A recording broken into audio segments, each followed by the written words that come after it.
Muy bien, buenas noches. ¿Se me escucha bien? Ok, para empezar, ya nuestra clase, ya nuestra tercer clase, va a ser impartida por el doctor docente Omar Navarro, con el tema de manejo de citácida silvestre y citácida exótica. Ya muchos conoceremos al doctor, es muy reconocido en el país, tanto internacionalmente. Es especialista en docencia universitaria, tiene una maestría en biotecnología, maestría en enfermedades infecciosas de perro y gato. También es maestrante en animales salvajes, docente investigador, ponente internacional y nacional en medicina transfusional en animales de compañía y no convencionales, así como ponente internacional en hemopatógenos. Le damos una muy buena bienvenida y agradecimiento por darnos este espacio, ya que en nuestro grupo bastante nos interesamos en este tema y pues espero que sea del agrado de todos. Y muchas gracias también al doctor. Puede presentar si gusta su pantalla. Ok, ok. Las preguntas se dejan hasta el final, las pueden ir escribiendo en el chat y para no interrumpir el curso de la clase, se van a leer hasta el final.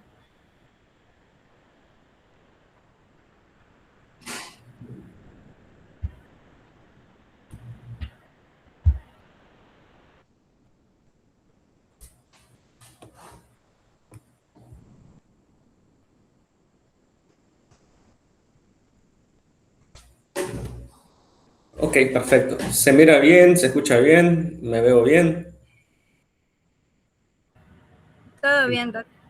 Genial. Bueno, pues primeramente gracias a ustedes por invitarme a esta charlita de manejo de animales silvestres y exóticos, enfocado en aves, más específicamente en citasiformes, porque creo yo que hay una gran población de estos que no llegan al consultorio.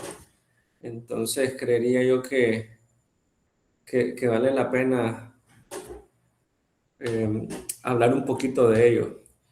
Entiendo, ¿no?, que la mayoría de los que están conectados son estudiantes, pasantes, ya casi terminando la carrera de medicina veterinaria. Otros posiblemente están iniciando o van a mitad del curso. Entonces, este es un área que en la mayoría de las universidades a nivel de pregrado no se maneja tanto, ¿verdad? Porque ya son áreas de especializaciones, pero creo yo que es oportuno que en este nuevo contexto de la medicina veterinaria globalizada, donde hay la tendencia de no animales de compañía, tener claro, ¿verdad? Cuáles se pueden considerar mascotas, cuáles se tienen cómo explicarles, como una categoría de protección por su nivel, ¿verdad?, de explotación en el comercio y saqueo de los nidos, de las aves, etcétera. Entonces creo yo que, ¿verdad?, en algún momento también en las clínicas veterinarias convencionales, o sea, que no se dedican a animales exóticos o animales salvajes, pues creo yo que como rutina de vez en cuando va a tener la visita de un ave. Y como les decía, la mayor distribución se encuentran dentro de este grupo de las citácidas. La presentación más o menos va a demorar una hora, creo yo que podríamos abarcar suficiente información, ¿verdad? Claro, hay mucho que platicar. Creo que tal vez con unas 2 horas no sería suficiente, entonces posiblemente podríamos ir hablando en otras charlas algunos detalles más específicos. Pero la finalidad de esto es que ustedes entiendan cómo se evalúa un ave, qué parámetros deberías de tener en el ave, eh, cómo evaluar al paciente en tu clínica o en la clínica o en la consulta y cómo hace un análisis del comportamiento del ave en donde está viviendo, ¿no? Ya puede ser una casa, puede ser un centro de rehabilitación, puede ser un centro de reproducción, puede ser una colección privada con condiciones bastante óptimas, ¿no?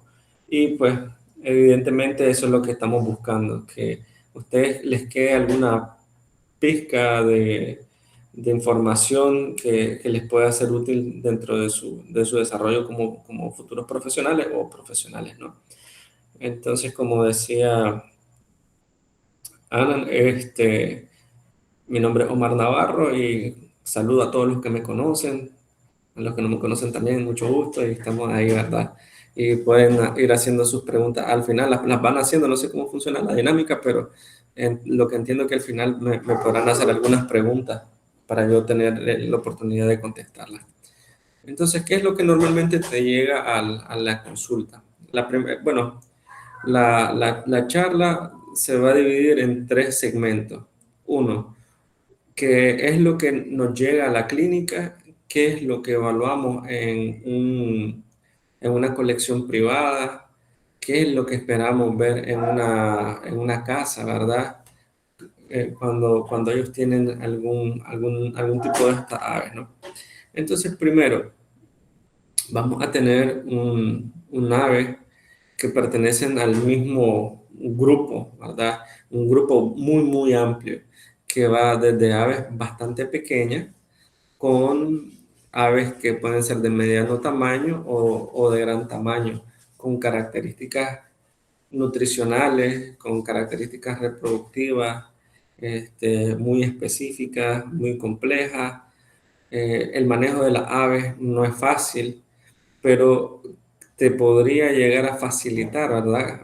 Aunque no es fácil, te podría llegar a facilitar la observación y llegar a un diagnóstico si sabes cómo funciona el mundo de estas aves. Entonces, aquí tenemos a este periquito australiano. Si ustedes se fijan, con la contención suave, se puede observar que uno de los ojitos lo mantiene un poquito cerrado, el otro está perfecto, está abierto. Aquí este paciente ha sido sacado de la jaula para poder ser pesado, pero en el proceso, ¿verdad? De hacer el peso del ave, se nota que él tiene dolor y que tiene incomodidad. Entonces, lo primero que nosotros hacemos es detectar si el ave tiene dolor, está incómoda o está estresada, porque yo no puedo sacar el ave de su jaula de transporte o su jaula donde vive, porque lamentablemente tenemos algunas costumbres nosotros como seres humanos que no consideramos el bienestar de estos animales y a veces ellos están limitados a una jaula pequeña, pero hay algunos de los propietarios que tienen un poquito más de conciencia y tienen una jaula o un recinto para ellos, un aviario, y además de eso tienen una jaula de transporte que les permite minimizar el estrés en el viaje, que se lastimen en el viaje, etcétera. Entonces, por ejemplo, lo primero que yo voy a tratar de identificar es qué tan estresado está, qué tan incómodo está y qué tanto dolor puede presentar. Sí, eso es importante para poder determinar cuánto tiempo yo podría manipular a este animal. O sea, manipularlo, sacarlo de la jaula, inspeccionarlo, porque no es como la clínica del perro y el gato, ¿sí? Nosotros, a pesar de que tenemos etogramas en perro y gato, los etogramas en ave es un poquito diferente. Y en no tocar al ave hasta que ya estés seguro de lo que va a hacer. Tenés listo la balanza, tenés lista el estetoscopio, tenés listo, si es un procedimiento de rutina, por ejemplo, y te toca ya desparasitar, lo va a hacer, no desparasita al ave sin saber que necesitas desparasitar, por lo que generalmente nosotros recomendamos al propietario que si va a llevar su ave para desparasitar, que debe recoger las heces ¿verdad? En un tiempo corto, que no supere al menos las 3 o 4 horas, con un papel toalla limpio y se decidirá en el momento si se desparasita o no. Entonces, todo eso lo tenemos que tomar en cuenta, porque entre más veces vos saques el ave de la jaula, más estresado va a estar. De nuevo, ¿verdad? Este animal tiene una forma de contención amistosa. Si ustedes se fijan, el animal no está moviendo sus alas, no está incómodo, no se quiere escapar. O sea, el animal no está 100% confortable, pero sí dentro de la manipulación que se le hizo, pues él va y no. Pero este animalito está cerrando el ojito. Y otra cosa, las aves y otras especies, como otro grupo como los reptiles, ellos tienden a ocultar el dolor, ¿no? Entonces, eso también es importante, que cuando ya una ave expresa el dolor, el umbral del dolor ha sobrepasado la media, ¿no? Ahora, tenemos aquí a otra cotorrita, una pionocenile, que comparte hábitat con otras aves. No se mira muy bien, pero parte de la idea era esa, ¿no? Que ustedes pudieran observar que el tipo de malla donde el ave está, que si no tiene residuos que podrían intoxicarlo. Segundo, que la malla donde está el ave y donde se va a parar no tenga filo para que no pueda lesionar las patitas. En esta ocasión, ¿verdad? Tenemos a esta ave que, si ustedes se fijan, tiene un golpe en el ojo derecho y el propietario nos menciona de que ha sido por una pelea. Entonces, eso también es importante. Entonces, ¿qué te puede llegar a la clínica? Un ave que siente dolor, a pesar de que está haciendo una buena manipulación, sigue expresando el dolor y te permite diferenciar si es dolor o estrés. También puede llegar un ave que ha sido lastimada por otra ave, entonces tenés que saber qué aves pueden compartir recinto. Si tenés más animales cerca del ave que le causen estrés, que puedan complicarle un poquito la vida al paciente. Otra pauta importante que generalmente nos llega con más frecuencia de lo normal a la consulta, y es que hay animales, ¿verdad?, fuera del recinto del aviario que tienen características de ser cazadores. Un gato, por ejemplo, algún perro, algunos tienen contacto con fauna silvestre, y entonces estas aves, por ser presas, al estar en contacto con estos animales, también se podrían estresar. Es como que a uno de ustedes los pongan a compartir casa y a la par de la casa, de su cuarto, está en una ventana y está un león. ¿Entiendes? Entonces van a sentir cierto estrés o mucho estrés dependiendo las condiciones en las que está y qué tan fácil el ave es de adaptarse a esas condiciones adversas. Entonces hay que también tener mucho, mucho cuidado con eso. Nos llegan aves que la jaula o el aviario o el recinto, como le quieran llamar, no cumple con las condiciones y vemos animal amputado. Vemos a este chocollito, ¿verdad?, que llegó a la clínica, y vemos a este chocolito que llegó a la clínica y perdió uno de los deditos. Ahora, también es muy importante identificar cuáles son las principales alteraciones en el plumaje.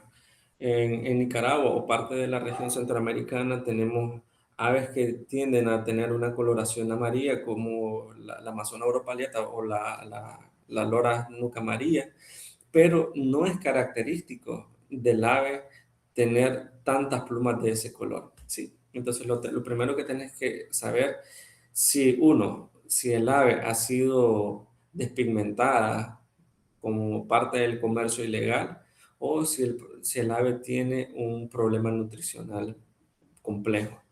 No es verdad en este caso que el ave tiene una mutación lindísima y que es tu ave especial. No, el ave en esta ocasión no es especial. Lo que sí es que tiene una condición especial que es una enfermedad. Entonces hay que tener muchísimo cuidado con lo que ustedes también están viendo en la clínica, porque dicen, no, mira qué bonita mi ave, mira que mi lora tiene más plumas amarillas, etcétera, etcétera. Y no, realmente no está pasando eso. Entonces ustedes deben de conocer mucho sobre la especie. Esto también es muy frecuente, que lleguen aves o se adquieran aves que cuando fueron capturadas perdieron algún miembro, por ejemplo, podría ser un ala, podría ser un ojo por una pedrada, por un balinazo, por cualquier cosa de esas, ¿no?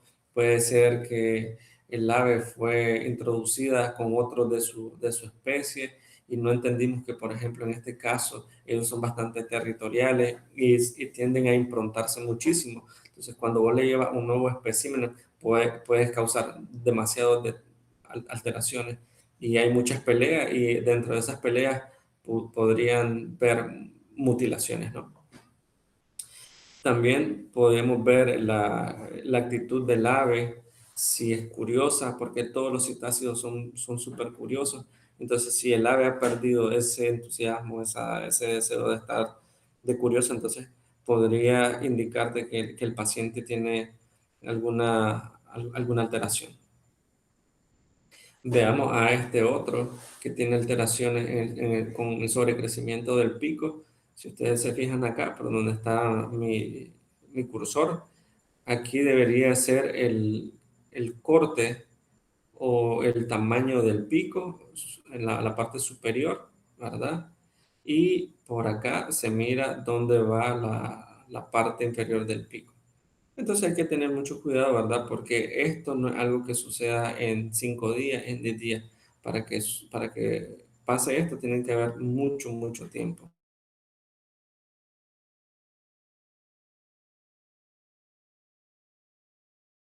Que ya había no solamente sobrecrecimiento, sino que había malformación del pico y eso evidentemente limita la alimentación.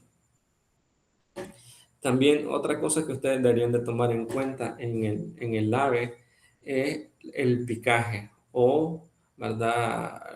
La pérdida del plumaje. Esto es súper importante. Por ejemplo, vemos esta foto que no es mía, ¿verdad? Pero me parece una excelente forma para poderlo entender. Y es que si ustedes se fijan, esta ave tiene plumas en la cabeza, tiene plumas en algunas partes del ala y donde ha perdido la pluma es donde ella tiene acceso a arrancársela. Entonces, si usted, por lo general, ¿verdad? Siempre tienen que complementarlos con exámenes, pero si un ave está perdiendo el plumaje donde ella tiene acceso, es picaje y puede estar asociado a ectoparásitos, puede estar asociado a estrés, a deficiencias nutricionales. Pero si el ave ha perdido las plumas, podría estar presente ante un proceso viral, una enfermedad viral. ¿Qué otra cosa no puede pasar en un ave?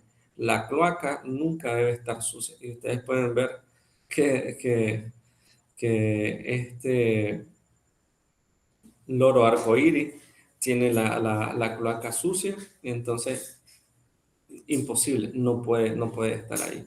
Entonces voy a regresar un poquito para que vayamos viendo, permítanme, vamos a ver, okay. Y vamos recapitulando. Uno, dolor en el ave evidente. Aparte del dolor, una lesión evidente. Tenemos que identificarla. ¿Cuál es la causa de ese dolor? ¿Cuál es la causa de ese trauma? Aquí podemos ver que es muy fácil identificarlo porque el propietario nos dice que se quedó pegado en la jaula. Aquí vemos que el problema está asociado a nutrición. Más adelante voy a hablar de eso. Vemos esta ave que fue lesionada. El propietario también te dice que el ave perdió el ojo por pelea. Y aquí vemos a un ave que, a pesar de que está curiosa, ustedes ven que la pluma está como como un poquito erizada, ¿no? El brillo en los ojos se está perdiendo, entonces yo sé que el ave está enferma. En este caso, tenemos un problema de sobrecrecimiento asociado a factores nutricionales y mal manejo. Y aquí tenemos a otra ave que podría tener picaje por estrés o por ectoparásito. Y aquí tenemos a un ave que está con la cloaca sucia, ¿no? Aquí también podríamos llegar a tener este comportamiento en algunos de estos citácidos. Y si ustedes se fijan, hay sobrecrecimiento del pico y es por mal manejo. Entonces ahora el paso a este árbol donde este, se le iba a permitir desgastar el pico y también no tener un comportamiento que se pudiera lesionar. También esto es importante porque en el estrés las aves se retiran las plumas, pero de nuevo, yo les decía, es picaje cuando el ave pierde las plumas en una zona donde él podría alcanzar. Podría ser un problema viral cuando el ave pierde las plumas completas. Y en esta ocasión tenemos a un juvenil, a un pichoncito, que está haciendo la muda. Entonces, ¿cómo yo me doy cuenta? Porque miren, en la cabeza no hay pluma, en el cuerpo hay pluma, y se logran observar los penachos donde viene la pluma reciente.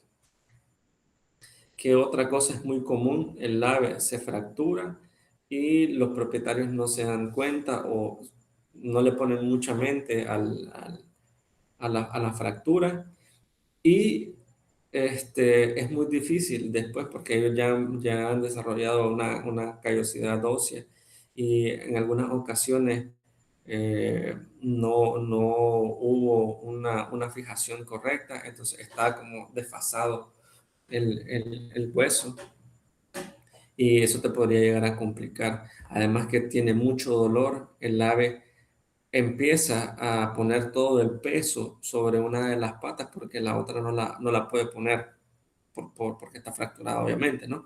Entonces empiezan a desarrollar pododermatitis o lesiones podales porque hay mucho peso sobre una patita. ¿Qué otra cosa es importante ver en esta ave? Que ha sido cortada la ala. Entonces, si el ave estaba en un árbol o un madero así, y con esas alas cortas, no podría cuando se cae, ¿no? Cuando se tira a planear y se va a lastimar.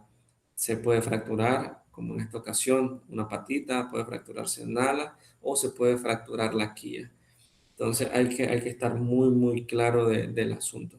Las aves, cuando se manipulan y tienen dolor, muy probablemente, ¿verdad? Ustedes deberían de hacer el manejo con anestesia.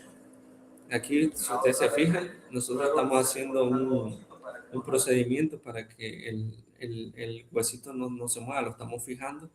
Es una técnica ahí un poquito ortodoxa, ¿verdad? Y hay que siempre tomar en cuenta, si el ave es bastante relajada, entonces no se pone el cono o el collar isabelino.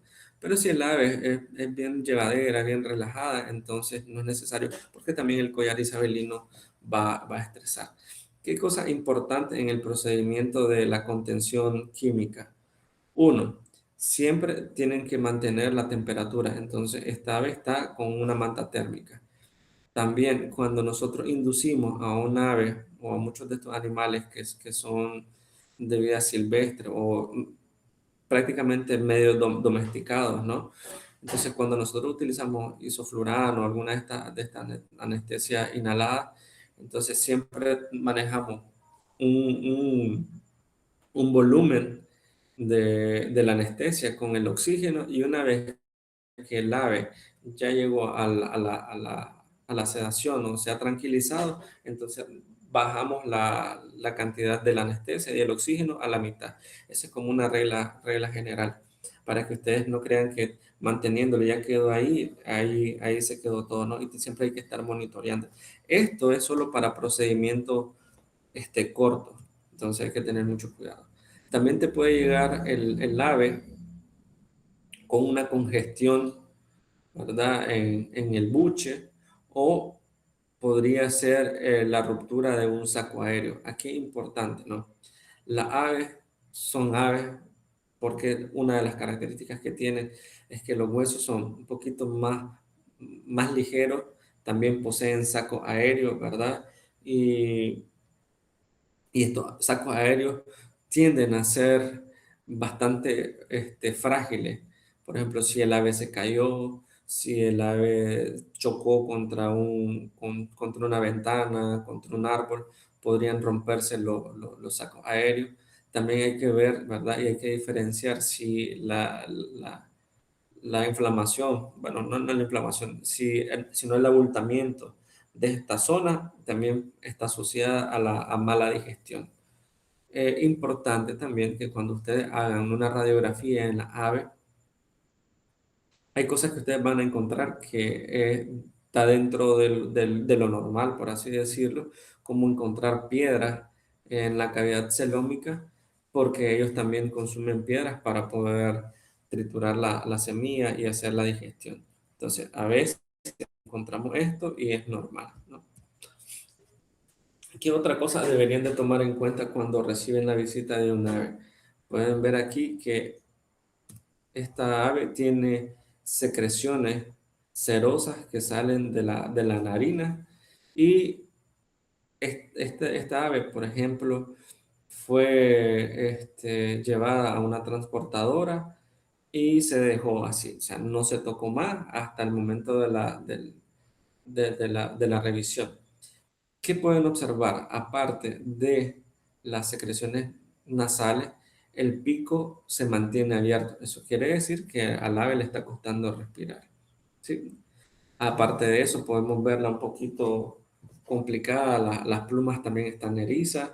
Entonces, eso quiere decir que el animal posiblemente esté ante una infección y también posiblemente el ave tenga un cuadro febril.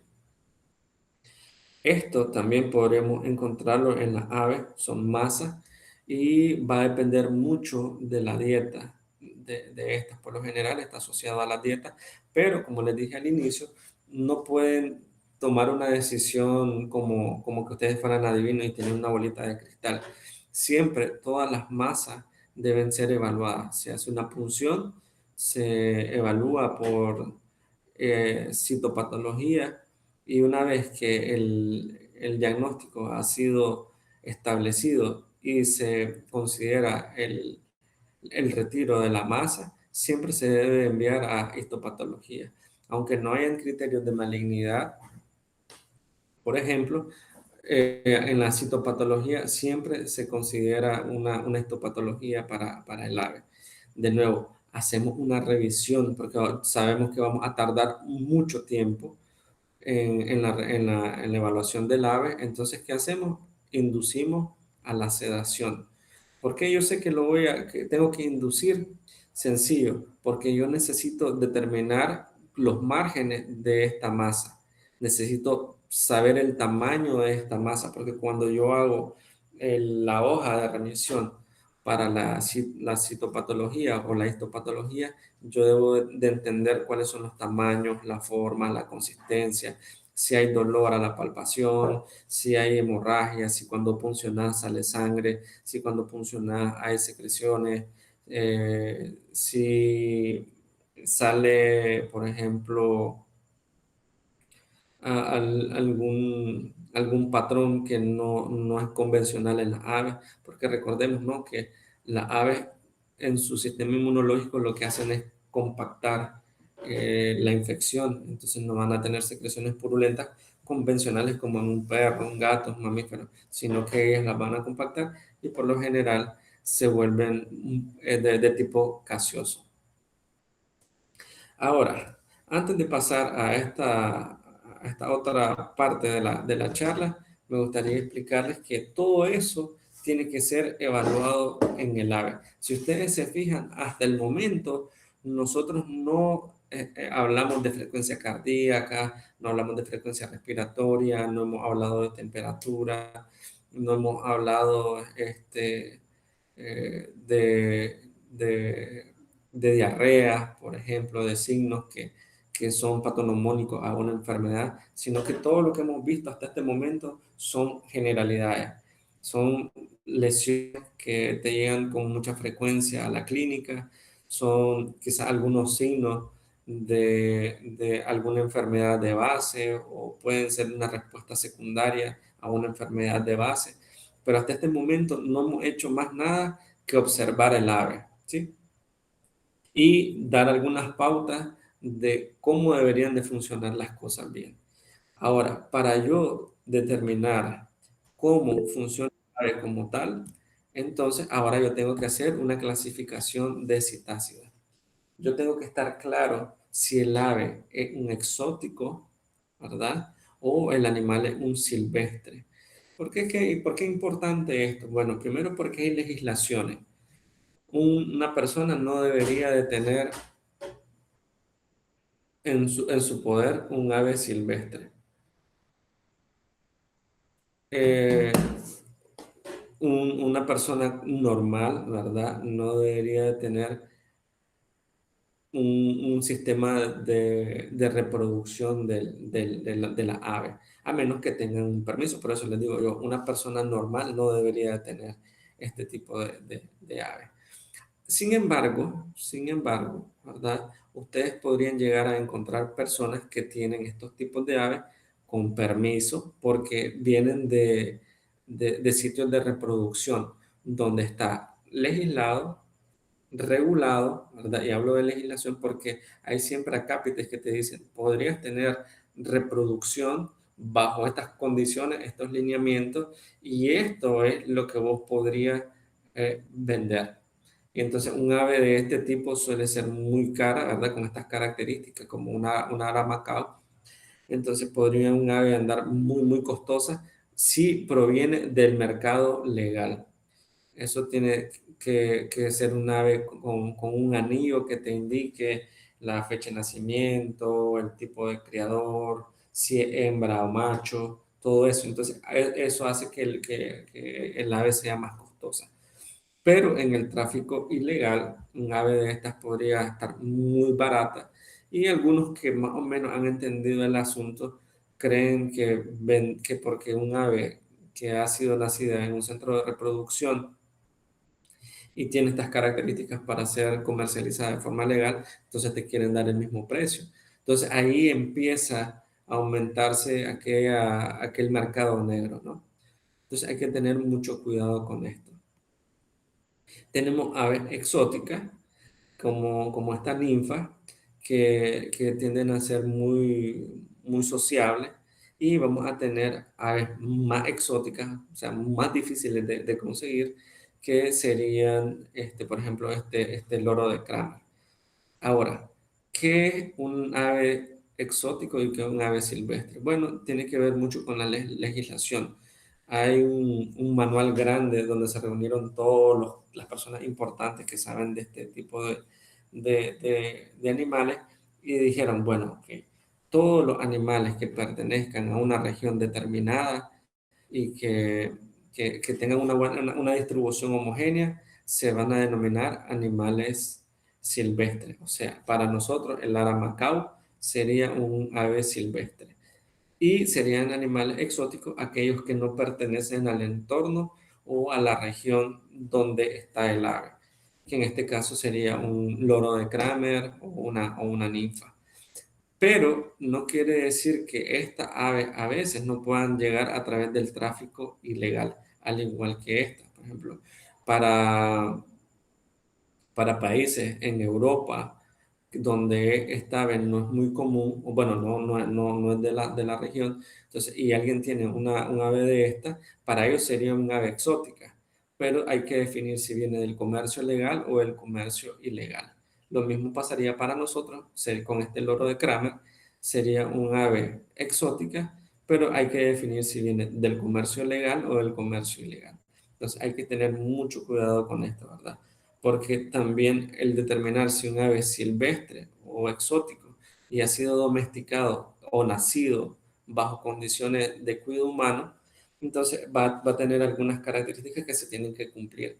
Ahora, si esta ave viniera a tu clínica, a la consulta, y ha sido recién extraída de la naturaleza, entonces, aunque esto está mal visto, porque, o sea, no deberías de tener esta ave, pero si te llega ese ave, por ejemplo, para no ser tan amarillista, esta ave fue golpeada en la naturaleza, se estrelló, vamos a decir, se golpeó con un árbol y alguien de buen corazón iba pasando por pura casualidad, lo encontró y lo lleva a una clínica veterinaria. El manejo de esta ave va a ser muy diferente que si me llega a la consulta un ave que ha nacido bajo el cuidado humano. Entonces, ¿cómo seleccionamos nuestro citasiforme? Primero, tenemos que estar claros cuál es un exótico, cuál es un silvestre. Los animales silvestres no deberían de ser parte de los animales que nosotros tenemos en nuestra casa, aunque lamentablemente hay un montón, ¿no? Entonces, tenemos que saber si este citasiforme pertenece al grupo de los pequeños citasiformes, al grupo de los medianos y al grupo de los grandes. ¿Por qué? Porque entre más pequeño el citácido, va a tener características nutricionales muy diferentes a las que están aquí en medio y a las que están acá, que son las más grandes. Entre más grande el ave, anótenlo, ¿verdad? Porque es muy importante esto. Entre más grande el ave que sería en este grupo, más requerimientos nutricionales va a necesitar. Por ejemplo, no solamente va a comer fruta, sino que su dieta también va a incluir algunos huevos, va a incluir algunos reptiles que pueden encontrar en la naturaleza, podrían consumir carne, por ejemplo. Ellas no son rapaces ni nada, pero pueden llegar a consumirla. Y sobre todo, entre más grande, menos semillas van a requerir. Entre más grande, más fruta y otras características nutricionales como huevos, por ejemplo, y menos semillas. Entre más pequeño, van a necesitar más semillas y más néctar. Entonces, porque algunos de estos citasiformes también deben de consumir néctar, otros van a consumir insectos que se encuentran en esta parte, ¿verdad? Bueno, por aquí tendría que ser con esos requerimientos. Y estos que están aquí en medio también van a tener una dieta balanceada entre semillas y frutas. Y hay que tener mucho cuidado porque si nosotros creemos que todas estas comen solo semillas de girasol, se te van a morir. Y si creemos que solo estas aves todas comen frutas, también podríamos causar alteraciones.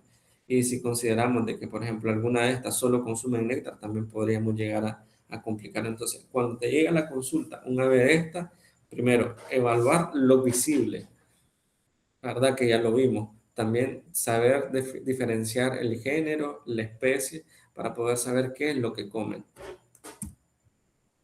Y también si el ave es un ave, por así decirlo, puro, ¿no? O si es derivado de una hibridación. Ahora, se va a escuchar un poquito feo lo que les voy a decir, pero estos animales tienen un alto valor biológico. Estos animales de aquí no tienen ningún valor biológico, al menos, ¿no? Como animal sí lo tienen, pero como un animal biológico, un valor biológico no lo tienen. Entonces, por tal razón, en algunas ocasiones hacen combinaciones o hibridaciones de algunos de estos especímenes puros para poder tener esto y no tener tampoco dificultades en la parte legal. Pero, ¿verdad? Entendiendo esto del valor biológico, cuando vos tenés un ave de este tipo, no va a ser lo mismo que tener un ave de esto. Esto podría llegar a ser un poquito más complejo, porque algunas de estas aves, por ejemplo, una arambigua, la verde, o una aramacao, bueno, aquí tenemos una macao, una ararauna, por ejemplo, que es la que tenemos acá, van a tener características no solamente nutricionales, sino comportamentales. Van a tener un equilibrio, ¿verdad? En su proyección social. Entonces hay que tener mucho cuidado con esto. Ahora, hay aves que pueden llegar a compartir recinto y no va a pasar nada, pero hay aves que son muy territoriales y podrían llegar a tener problemas. Y entonces vamos a ver que hay aves que hacen el picaje a la otra ave. Entonces hay que tener mucho cuidado o la pelean mucho. En este caso, Só uma caixinha que se eu não me engano, de R$ 13, tá? ¿se fijan? Entonces, en esta están acicalando, las dos aves se están acicalando porque es algo normal también en las aves que tengan ese comportamiento. Pero aquí ya me gustaría que ustedes vayan viendo dos o tres cositas importantes. Uno, el recinto que tiene esta ave tiene Uma caixinha que se eu não me engano, de R$ 13. cordones o cuerdas, ¿verdad? Para que las aves de menor tamaño se puedan subir y puedan tener un poquito de juego. Además de eso, tienen troncos gruesos donde las aves pueden poner sus patas de una forma que no las cierren. Porque si ellos cierran las patitas a puño, como decimos nosotros, puño cerrado, entonces mayor carga van a tener sobre las plantas de las patitas y podrían llegar a tener problemas podales. Aunque el ave esta es pequeñita, no va a tener ningún problema. Entonces es mejor poner una estructura más gruesa que una más finita, ¿verdad? Pensando en esta ave. También vamos a tener partes en el recinto que le permita al ave, por ejemplo, si es de vidrio o alguna resina, para que ellos no se estrellen. Tienen que tener buena luz, buena humedad. Aquí en el fondo, ¿verdad? En el caso de esta ave pequeña, tiene la capacidad para pararse aquí y hacer vuelos desde este punto hasta acá. Ya vieron, no tiene que ser liso.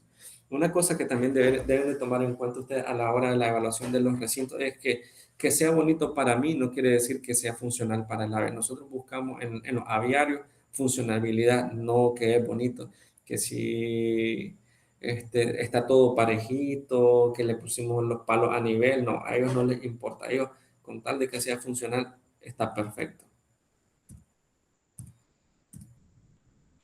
Y sobre todo conocer la especie.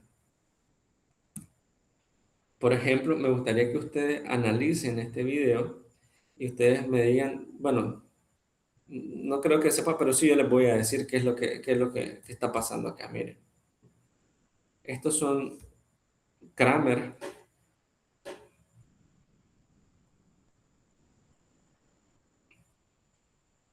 y vean el comportamiento.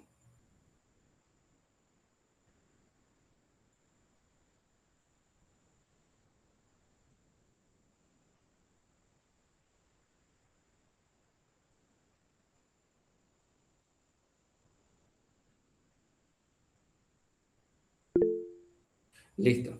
Entonces, para los que lo notaron, uno de estos Kramer no se siente confortable, ¿no? Con la llegada de la persona que los está grabando. Estos dos blancos y estos dos amarillos, pues, pues no es que no les importe, no es que no estén estresados, pero de entre los cinco, este que está acá es el que se está estresando más. ¿Qué podemos ver en esa ave? Miren, primero que el primero que vuela. Vean cómo está jadeando. Este no está jadeando, está un poquito cansado, pero no está jadeando. Miren el jadeo de este. Vuelve a volar, se vuelve a regresar, sigue jadeando, vuelve a volar, vuelve a alborotar a los otros, regresa, vuelve a jadear, vuelve a volar, vuelve a regresar a su punto y sigue jadeando. Eso que te está diciendo, que ya tuviste demasiado tiempo observando al ave y ellos no se sienten cómodos. Entonces, por eso es que cuando ustedes llegan a un recinto donde hay ave o una jaula, antes de llegar donde el ave, ustedes ya tuvieron que haber sacado su historia clínica, tuvieron que hablar de partes de la anamnesis, porque el resto de la anamnesis la van a completar con la manipulación del ave. Pero hasta ese punto ustedes no han tocado al ave, ustedes solo han preguntado al propietario y han observado las características del ave, siempre tomando en cuenta su especie o su grupo familiar, si es un gran citácido, si es una pequeña citácida o es de una citácida de tamaño medio. También es importante que nosotros respetemos los espacios. Tenemos aquí a este Jacinto dentro de un proyecto de reproducción en Brasil. Si ustedes se fijan, a pesar de que ellos tienen áreas para volar, estos son juveniles, ellos están muy relajados, ¿sí? Este está un poquito ahorillado a esta parte.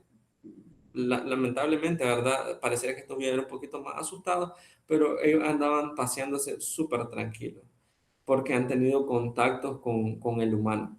Ahora, esto es muy importante para que no tampoco no creamos que todas las cosas que se hacen a nivel de manejo de humanos, ¿verdad? Es tan malo.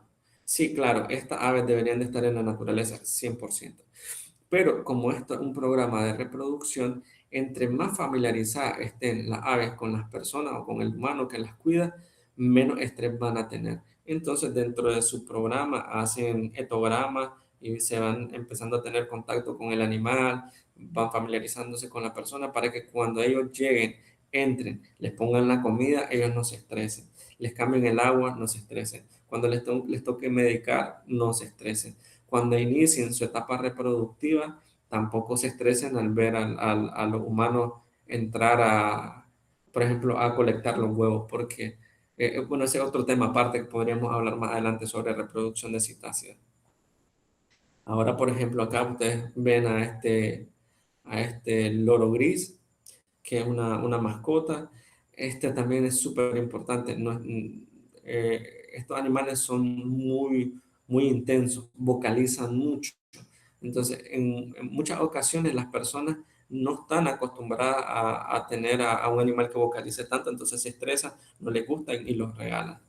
Y ahora es lo que vamos a hablar sobre los requerimientos mínimos, que está en la otra parte de la presentación, sobre requerimientos mínimos de bienestar, que son cosas que vamos a hablar, que está en la presentación, en el título de la presentación, de cómo manejar a un animal exótico y un animal silvestre desde nuestras casas hasta el bienestar animal y el enriquecimiento ambiental. Primero, vos no podés poner aves que se llevan mal unas con otras. Para poder determinar eso, tenés que tomar en cuenta dos cosas. Uno, cuál es la especie. Si es muy territorial, no la pones. Ahora, también tenés que tomar en cuenta cuál es la capacidad que tiene esta ave para convivir, a pesar de que sea una especie que sea un poquito revoltosa, pero si haya sido improntada y ha sido pues, prácticamente domesticada, entonces ellas podrían vivir entre dos grupos que podrían llevarse un poquito mal, ¿no? Entonces, porque ella los va a ignorar. Ahora, si ustedes se fijan, aquí no le pusieron perchas lindísimas, o sea, no se mandó a un carpintero a hacerlas bonitas ni nada. 4 o 5 palos feos, ramas feas que sirven de percha, que tengan suficiente grosor para que las aves no sobrecarguen las patitas. Tienen otras más finitas, ¿verdad? Para que ellas también jueguen. Tienen un área, vean, tienen una acá, tienen otra distancia acá para que cuando vuele pueda llegar hasta este punto, de este punto se pueda regresar o de este punto pueda bajar hasta acá y aquí tienen los comederos. Cosas que son importantes dentro de las áreas de los comederos. Las aves no comen en el piso, las aves comen en el aire. Bueno, no en el aire, pues, pero sí, por lo menos arriba, ¿no? Y eso es para evitar que los roedores o otros animales puedan llegar a consumir y contaminar el alimento. Pero también hay que tomar en cuenta que las perchas no caigan o que no estén encima donde está la comida, porque si no las van a defecar y se van a enfermar. Hace poco nosotros estuvimos atendiendo un criadero de aves y la comida estaba contaminada con E. coli, coliformes fecales, porque las aves llegaban, comían y defecaban. Entonces, aquellos animales que se estresan más y se ponen en contacto con esa comida, es más probable que se vayan a morir. Y, por ejemplo, aquí tenemos otra cosa importante que deberían de tener los recintos de las aves, es que si ellos tienen un aviario con con voladera, ¿verdad? Donde ellas puedan volar bastante. Entonces deberías de tener un área, si ustedes se fijan acá, hay unas jaulitas más pequeñas que son las jaulas trampa. Porque si vos te pones a inspeccionar a esta ave y te toca agarrarla, o sea, te vuelves loco queriéndola agarrar. Entonces, venís, pasas comida aquí a la jaula trampa, algo que a ellos les guste mucho, ellas llegan hasta este punto, cerrar y es más fácil entrar a hacer una revisión del ave. Aquí tenemos también otro video cortesía de alguien por ahí, ¿verdad? Y si ustedes se fijan, estos son híbridos y también cumplen con las características, con las perchas. ¿Cuál es el problema en esta jaula? Que la percha está muy pegada al techo, entonces cuando ya se quieran despegar para volar, entonces se podrían llegar a lastimar. También tenemos que tomar en cuenta el tamaño o el área vital del ave. Y si ustedes me preguntan, ¿cuál es el área vital de una citácida? Yo les voy a decir la naturaleza completa, o sea, no lo voy a encajonar a que 1 metro cuadrado, que no. El área vital de un citácido es la libertad.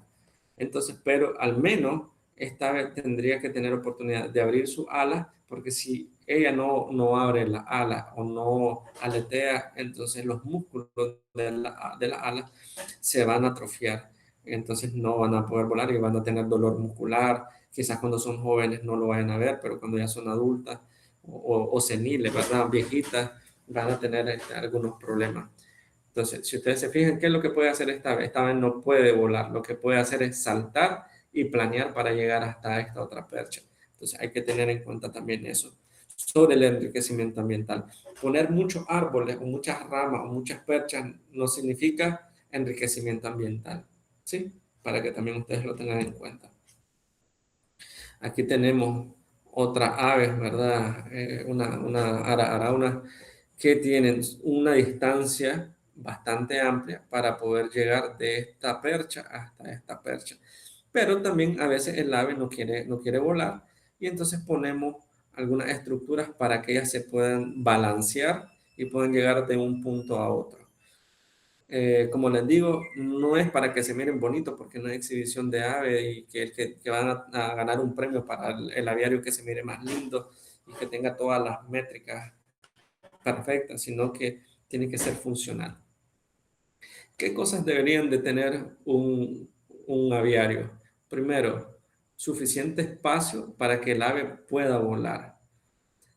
Debería tener perchas con suficiente grosor y tamaño para que el ave pueda desenvolverse más o menos, ¿verdad? No voy a decir bien porque bien debería estar en la naturaleza.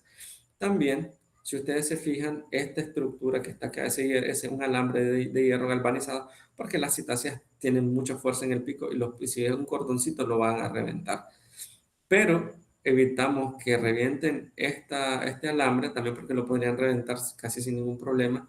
Ponemos algunos trozos de madera para que el ave los triture, desgaste el pico, se mantenga entretenida, evite el estrés, ¿se fijan? Entonces, una cosita tan sencilla como esta podría ayudar que el ave salga del estrés del encierro.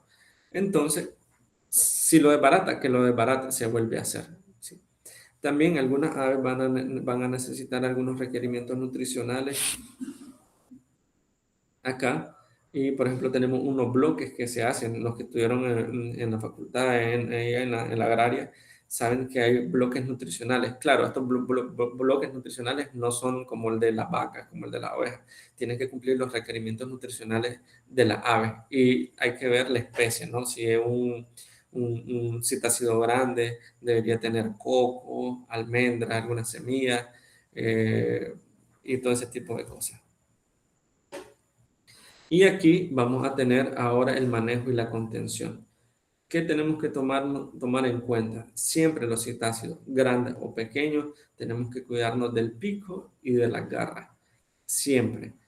Es más fácil, claro, un ave más pequeña porque es más rápido manipularla, pero entre más pequeña es más complejo porque entre más apretas, más rápido se te va con San Pedro.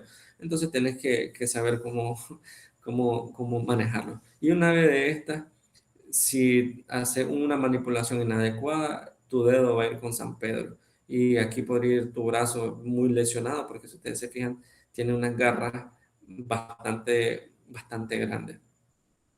A mí me preguntan, Doc, mire, fíjese que mi chocollo, que mi lora anda las uñas grandísimas, ¿y qué hago? Porque cada vez que yo la quiero agarrar, me lesiona, me presiona muy fuerte y me saca sangre. Y yo, perfecto, magnífico, eso es lo que me encanta. A mí que se lo siga haciendo. Porque si nosotros quitamos las puntas de las garras y tenemos un aviario, entonces ella se podría resbalar, se podría caer y se va a lastimar. Se podría fracturar el ala, se podría fracturar las patas, la quilla, el pico o golpearse la cabeza y después volverse un paciente convulsivo. Entonces, se fijaron, a mí la garra es perfecta. También dentro de las características de la citácea, como les decía, vamos a tener sacos aéreos. Vamos a tener sacos aéreos dorsales, vamos a tener sacos aéreos que van a estar en la parte ventral, algunos que van a ser más fácil hacer una revisión de forma lateral, pero por lo general, ¿verdad? Vamos a revisar dentro de la rutina y los más fáciles van a ser los anteriores y los posteriores. Entonces, ahora vamos a hablar un poquito, ¿verdad? Más de eso.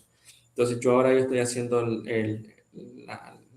la triada del AVE, ya me toca evaluar frecuencia respiratoria, frecuencia cardíaca.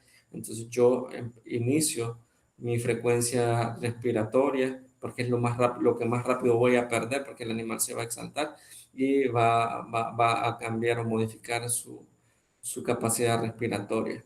Obviamente la frecuencia cardíaca también la va a aumentar, entonces nosotros agarramos, revisamos saco aéreo posteriores, anteriores, evaluamos corazón y empezamos la manipulación. Revisamos garras, que ya las vimos desde el exterior, si estaban recortadas, ya vimos el pico, si hay sobrecrecimiento, ya vimos secreciones nasales, si hay, ya vimos si el animal está jadeando, ya vimos si el animal tiene opacidad o si tiene alguna úlcera corneal, ya vimos si el ave tiene picaje, ya vimos si el animal está sin pluma y es viral. Ya vimos si el animal está con penachos nuevos, o sea, está con la muda, porque cuando vos lo vayas a agarrar y le agarres las plumas nuevas, le va a doler, como a ustedes cuando uno se afeita, ¿verdad? Y vienen haciendo de nuevo el vello y vos te tocas, te puede doler. Algunos no, porque algunos no tienen la cara dura, ¿no? Y no les va a doler, pero algunos que somos un poquito más sensibles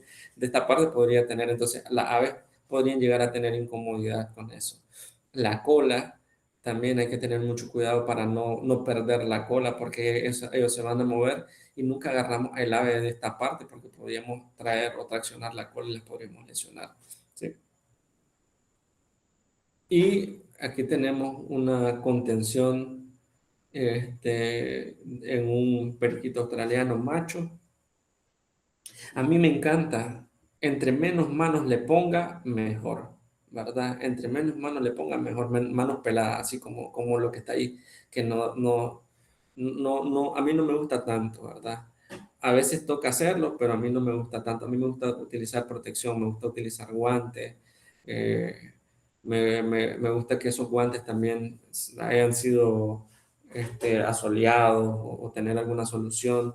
Además que no te evitas tener algunos microorganismos que le vaya a pasar al ave, es más fácil manipularlo, no te va a arrancar el dedo, por ejemplo, no te va a lesionar, porque ¿qué es lo que normalmente uno hace? Si, por ejemplo, este periquito que pareciera muy inofensivo, vos le pones el dedo muy cerca y te logra agarrar, te va a sacar sangre y uno tiene dos reacciones, ustedes van a ser sinceros, o apretás y lo mandás a San Pedro, o soltás las manos y se te escapa. Y si es de un propietario y se te escapó, salí en el canal 10, en el canal 8, en todos los canales. Entonces vas a tener muchos problemas. ¿Sí? Y si lo apretás, pues se va con San Pedro y ¿qué le va a decir al propietario? Es que me picó y lo apreté muy fuerte y se me murió.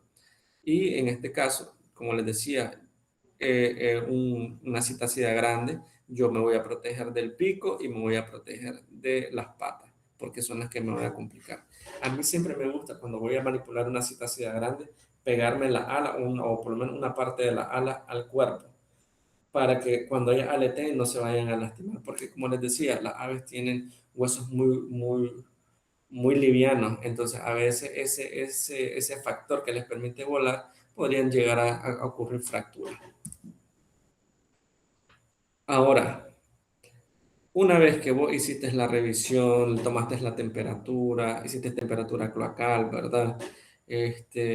A mí me gusta tomar dos temperaturas. Me gusta tomar la temperatura del cuerpo con un termómetro de sensor infrarrojo para ver cómo él está, y me gusta tomar la temperatura cloacal.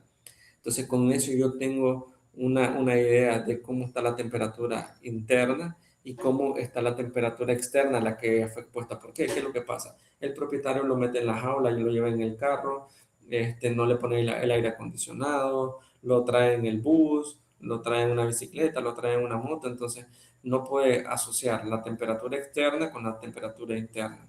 Sí, también otra cosa que nosotros hacemos es que el ave, cuando viene a la consulta, la dejamos en su jaula, no la tocamos, no la estamos molestando, sacamos la información. El aire acondicionado permite que ella termorregule, y una vez que ya pasaron 15, 20 minutos y ya tenemos la información, entonces empezamos a manipular. Porque si el ave está jadeando, y nosotros no sabríamos si el ave está deshidratada, si el ave está con fiebre o alguna cosa por una con temperatura, ¿no? Entonces la dejamos. Y si el ave después de 20 minutos con el aire acondicionado no termorreguló, entonces la temperatura que vos sacaste, entonces vos decidís, ¿no?, si tiene un cuadro febril o no.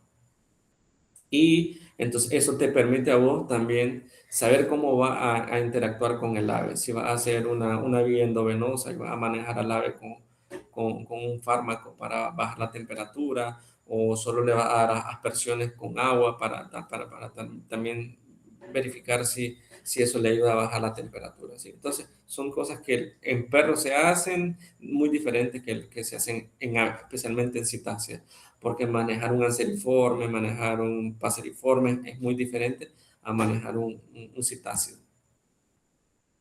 ¿Qué es lo que normalmente te viene a la consulta? Horrible, espantoso esto, miren. ¿Qué hacen? Agarran dos tapas de abanico, le ponen unos alambres cruzados, le ponen una malla con unos alambres con las puntas para este lado, y unos tubitos finos y todavía lisos, y el ave, miren cómo cierra la pata. Entonces ellos están como equilibrándose, entonces eso los estresa mucho más todavía de lo que ellos ya están. Eh, También hay que ver si el ave comió, si el ave tomó agua, porque en algunas ocasiones recién le dieron de comer y dicen: no, voy a llevar al veterinario, lo voy a llevar a la clínica. Y el ave en el camino va muy estresada, y cuando miran, el ave empezó a regurgitar y la gente se asusta: no, que me vomitó, que no sé qué, que no sé cuándo, que mire. Y es cosa de manejo, y o sea, ni nada que ver una cosa con la otra, ¿verdad?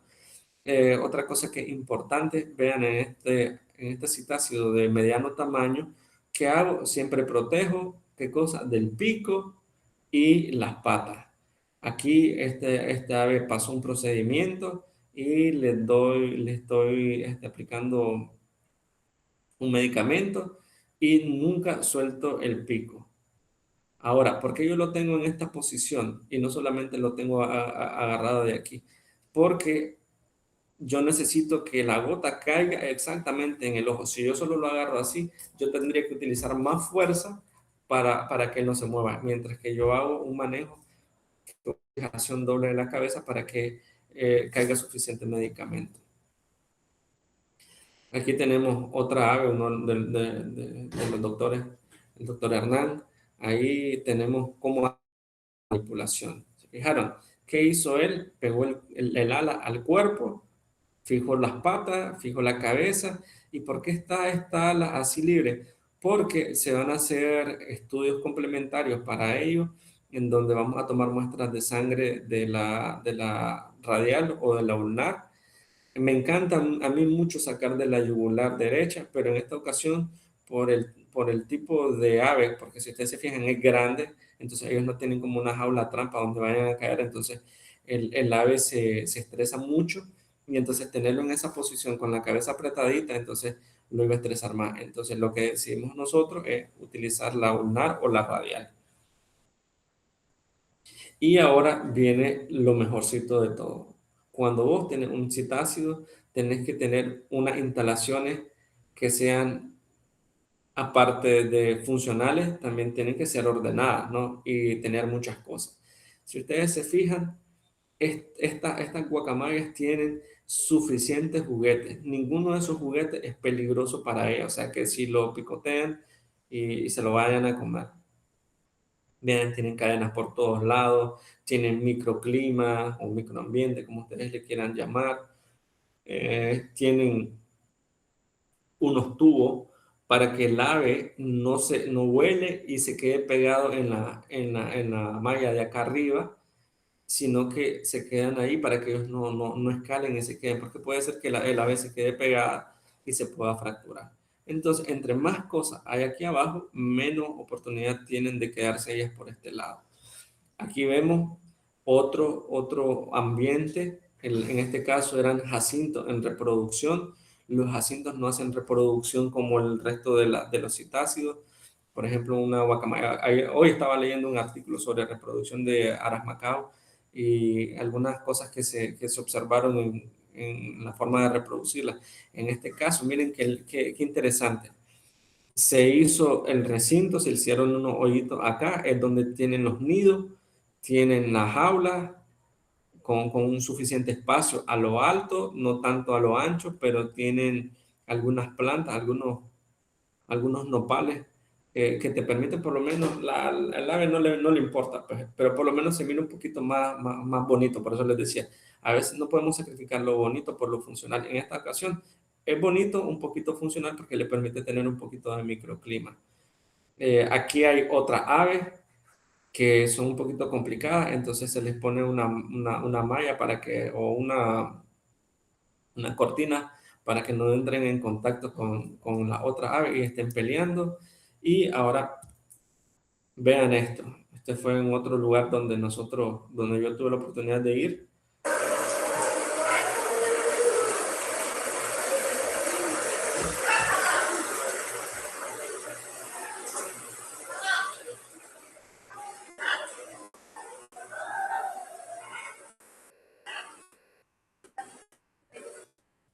¿Y qué pasa? Aquí optimizaron los recursos. Aparte de que ese aviario está lindísimo, abajo tienen peces, entonces las frutas que no se comen las aves son consumidas por los peces, también las heces de las aves son consumidas por los peces y las plantas que están adentro del agua también tienen nutrientes a través de las frutas que no se logran consumir los peces ni tampoco las heces que se logran consumir. Entonces ellos hicieron un microambiente con características muy dinámicas, donde lo que hicieron fue una buena optimización, ¿sí? Entonces, se fijan, en un recinto pequeñito, un aviario, bueno, ni le voy a llamar aviario, ¿no? Pero un recinto pequeñito que no cumple con las condiciones mínimas, con un recinto que cumple con las condiciones mínimas, pero también hace optimización de los recursos. Y eso al final, ¿verdad? Nos va a permitir tener reproducción en nuestra ave. Por lo general, en condiciones básicas de nuestra casa, muy pocas veces vamos a encontrar aves que se emparejen porque un sexado de aves en citácidos que no tienen un dimorfismo sexual va a ser muy difícil. Entonces la reproducción se vuelve más compleja. Entonces es muy esporádico que ustedes puedan llegar a tener ese tipo de reproducción. Pero en aquellas aves que sí pueden tener un dimorfismo sexual, como los Kramer, que el macho tiene la línea en el cuello, a diferencia de la hembra, los periquitos australianos, que son un poquito más coloridos, la narina de color más intensa, azul, por ejemplo, las cacatúas que tienen como los cachetitos un poquito más, las mejillas un poquito más coloridas, etcétera. Entonces sí se puede hacer una reproducción, pero hay que también tener muchísimo cuidado con las características nutricionales. No es lo mismo manejar nutricionalmente a un ave que sea una cría, a un juvenil, a un adulto y un adulto reproductor y a un senil. ¿Sí? Ahora, vos tenés que entender que entre más grande el ave sea, más años va a tener, o sea, son muy longevas. Yo he atendido aves que tienen 65 años, 55 años, que la adquirió, se hizo abuelita, se hizo bisabuelita, la viejita se murió, y se la heredaron a los nietos, a los bisnietos, y todavía la lora está ahí comiendo tortillas con café, pan con crema, y no sé por qué esa pobre animal no se ha muerto, ¿no? Pero son cosas que pasan. Tenemos que entender de que las aves de este tipo tienen monogamia, o sea que escogen por lo general a una pareja de por vida. Nosotros hemos trabajado, por lo menos en lo personal, yo he trabajado con bastantes citáceas a lo largo de mi vida, y he visto en algunas ocasiones que esa relación a veces se puede perder, no es normal, pero sí se puede llegar a perder. Uno, por la muerte de uno de la pareja, y el ave con el tiempo vuelve a estar disponible para otra ave. Eh, por ejemplo, separación, porque fueron capturadas y se llevaron al macho, a la hembra, y después entra en un programa de reproducción, entonces perdió su monogamia y vuelve a hacer otra pareja. Y muy pocas veces hemos visto, por ejemplo, donde la hembra deja al macho que ha vivido 20, 25 años por uno más joven, que es lo que más he notado, ¿no? También he visto en recintos, por ejemplo, que hay 3, 4 guacamayas, que por lo menos todo eso yo lo he visto más en guacamaya, y le introducí a una nueva, y tal vez este estaba emparejado, y cuando le introducís la nueva ave, ya uno de ellos ya no le gustó la que ella tenía y se queda con la nueva. Entonces, hay que cantarle la nueva y la ex, entonces, porque están siempre en el mismo recinto. E incluso puede haber hibridación. He visto también cómo un ave de una especie llega a un recinto donde hay dos especies o una especie diferente que ya son parejas, y ellos hacen hibridación, dejan a su pareja y hacen hibridación. Eso no es muy convencional, pero sí puede llegar a pasar. Y también podríamos tener, como nos pasa en la vida real, que siempre hay uno que está tocando el violín. Entonces, hay 3 aves, hay una pareja y el otro anda tocando el violín. Entonces, ni modo, toca, ¿verdad? Y entonces esa ave se queda sola. Me preguntan, doctor, ¿entonces qué hago? ¿Le compro una pareja? Bueno, es que no exigidamente le va a traer una hembra y él la va a aceptar, porque eso también, ¿verdad? No es como en el tiempo del 1600 que venía y le decían a las muchachas, mira, te vas a casar con este porque este es el que te toca, ¿no? Entonces, entre más cantidad de aves, pues es más fácil que ellas puedan seleccionar a su pareja y empezar una vida reproductiva.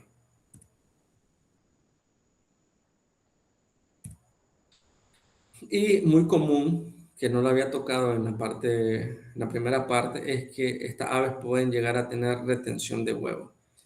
Puede ser la retención de huevos en un ave que no tiene un macho y empezó la ovulación y los huevos no son fértiles. Ustedes nunca se dieron cuenta de que el ave estaba produciendo folículos y ya hay huevo, ¿verdad? Y el ave pasa mucho tiempo y no entra en postura, y entonces, ¿qué hay que hacer? Hay una cirugía. Muchas ocasiones el ave empieza la postura, el huevo es muy grande, y una vez que el cascarón, ¿verdad? Por así decirlo, la cutícula del huevo entra en contacto con el aire, esta se endurece. Entonces hay dos cosas que por lo general pasan. Uno, que desgarran la cloaca del ave, o el huevo se deteriora, se destruye, y una vez que se destruyó, entonces todo el material del huevo va a dañar, ¿verdad? O contaminar el oviducto. Y entonces en muchas ocasiones esta ave tiene que ser esterilizada. Y esterilizar un ave no es como esterilizar un perro o esterilizar un gato. Entonces hay muchas cosas que tienen dentro de sus características propias, ¿no? Pero siempre vamos a tener que procurar una buena nutrición, porque puede ser que el huevo sea muy blando, la cutícula, el cascarón sea muy blando. Puede ser que no hay suficientes nutrientes, y cuando el ave empieza a poner, se prolapsa la cloaca, y eso sucede en aves donde ustedes, o por lo menos los propietarios, no tienen un control del ave. Y eso no, ahorita no voy a hablar porque es mucho, como les decía, hablar de endogamia, porque ese es otro problema muy grande que hay en los creadores de aves, que hay mucha debilidad en el ave, en los pichones por la endogamia. Y este es uno de los casos que me gustaría tal vez compartir, no voy a dar todos los detalles, pero recibimos esta ave, una Amazona europaleata, una nuca amarilla, juvenil.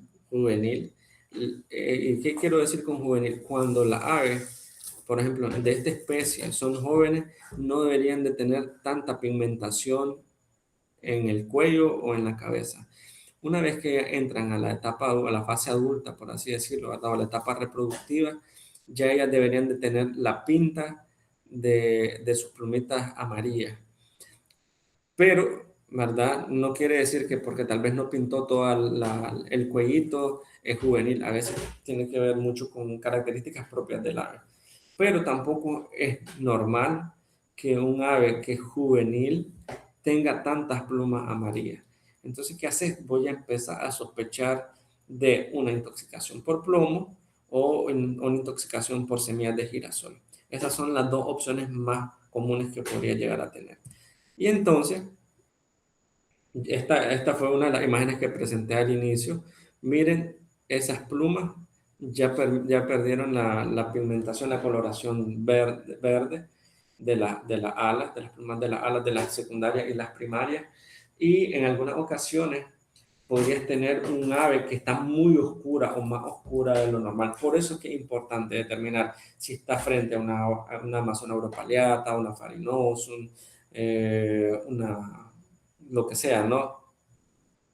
Entonces, tenés que saber cómo se miran ellas para poder determinar si están bien o no están bien con respecto a las características de su especie. Y aquí, pues evidentemente, miren, las plumas de la cola también han perdido la pigmentación. Y entonces empezamos, ya habíamos hecho las consultas al propietario y él nos dice, es que el ave empieza a tener cuadros convulsivos, no sabemos si son epilépticos, eso es otro tema, ¿verdad? Más adelante, sobre clasificaciones convulsivas en las aves. Y entonces él nos dijo que el ave había agarrado, ellos habían pintado la jaula porque estaba fea, estaba zarrosa, y le empezaron a pintar, encontraron un tarro de pintura ahí y la pusieron en negra para que se mirara brutal, genial, lindísima. Y pues el ave, cuando ella sintió el olor y todo eso, y la película empezó a comerse la jaula. Y nosotros le pregunté, ¿y cuánto tiempo tiene de estar haciendo ese comportamiento? Sí, tiene como 5 meses. O sea, en 5 meses vean todo lo que pasó. Y yo le dije, pero en 5 meses nunca pensaron de que el ave se le estaba enfermando. No, la verdad es que nosotros no pensamos eso. Más bien dijimos, ay, qué bonita se nos está poniendo con las plumas bien coloridas. Entonces, pues empezamos un tratamiento, ¿verdad? Con protectores hepáticos, empezamos a manejar las crisis convulsivas con cannabis, medicinal con aceite de cannabis, y mejoró. Se le recomendó al propietario hacerle ¿cómo se llama? Un perfil hepático para poder saber el grado de la lesión hepática.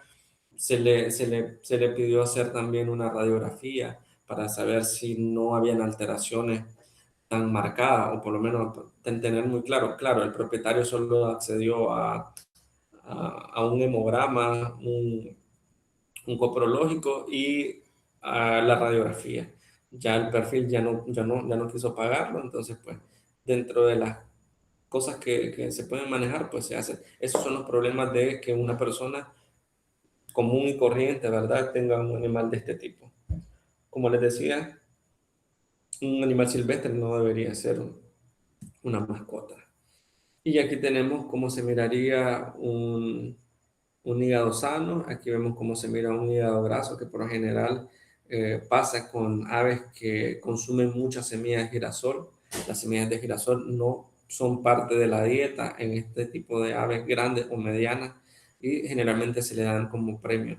En la naturaleza, Estas aves lo que hacen es que cuando ellos consumen algunos frutos tóxicos para el hígado, van a cerro y comen arcilla para desintoxicarse, que cosa que nosotros no hacemos bajo cuidado humano, ¿no?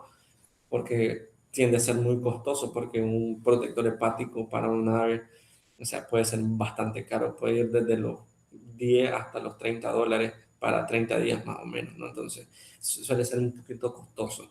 Y suele ser costoso adicional, ¿verdad? El administrar el fármaco. Porque otra característica que ustedes deben de tomar en cuenta, muchachos, es que las aves de este grupo son muy gustosos.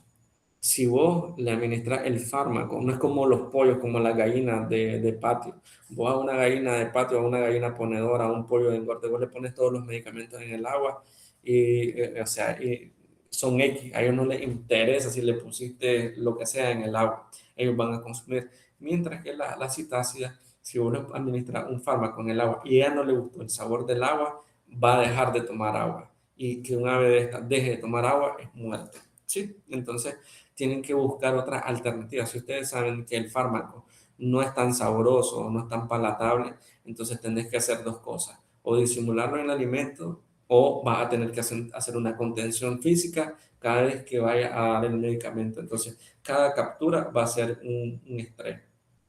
Hay muchos artículos, que también es una plática como de 40 minutos, una hora, sobre lesiones en la captura y alteraciones por la captura en el ave, ¿sí? Entonces, pues podrías tener incluso muerte por captura en las aves, especialmente en las citácidas grandes y en las pequeñas. Las medianas podrían llegar a sufrir, pero son un poquito más manejables porque la citácida de menor tamaño es un poquito más sociable. Y donde sufren las citáceas de menor tamaño es que ellas se improntan mucho. Entonces, cuando el propietario se va ahora a trabajar, era un vago X, ¿no? Y todos los días le decía, ay, mi chocolito, que mi lorita, que mi panchita, que no sé qué. Y ese día empezó a trabajar, a ser alguien en la vida y la deja. Entonces, el ave se resiente mucho y se muere, ¿no? Entonces, porque se estresa mucho. Y podrían llegar a tener también ácaros, piojos, que causan mucha molestia en el ave y hacen que estos no coman. Los parásitos gastrointestinales también son muy frecuentes, hay que tener mucho cuidado. También la interacción que hay entre aves silvestres que han sido domesticadas, aves exóticas que han sido domesticadas y aves silvestres que son capturadas y llevadas a un recinto donde hay esta ave. Porque si vos no tenés un programa de cuarentena y empezás a introducir aves que compraste en el mercado, porque sí, porque es que no lo tienen que hacer, o porque llegó un ave de un recinto de reproducción a otro recinto, o alguna cosa por el estilo, y ustedes no hicieron una cuarentena, entonces las otras aves se podrían llegar a enfermar. Y también podríamos tener algunas lesiones que pueden estar asociadas a hongos, por ejemplo, a protozoarios, por ejemplo, podrían estar asociadas a problemas virales, por ejemplo, y todo esto podría llegar a causar una tragedia en los animales, porque un ave que llega con un patógeno, disculpen la palabra, pero de alto poder patógeno, o sea, de alta virulencia, para que no repitamos la palabra, entonces podría llegar a causar serios problemas. Por ejemplo, podría llegar a tener aves con clamidia y también van con San Pedro. Otra cosa importante de la citácida es que son muy diferentes como les decía, a los pollos, a los patos, algunas cosas por el estilo de las que estamos a veces muy acostumbrados, y con respecto a las vacunaciones. Nosotros por lo general en las citácidas no vacunamos con Newcastle, ellas son muy resistentes al Newcastle, pero también ellas podrían llegar a transmitir la enfermedad o encargarse de diseminar la enfermedad en aquellas aves que son más sensibles, ¿entendido? Entonces también tienen sus particularidades con enfermedades ya descritas que pueden ser una cosa muy complicada. Y muchísimas gracias.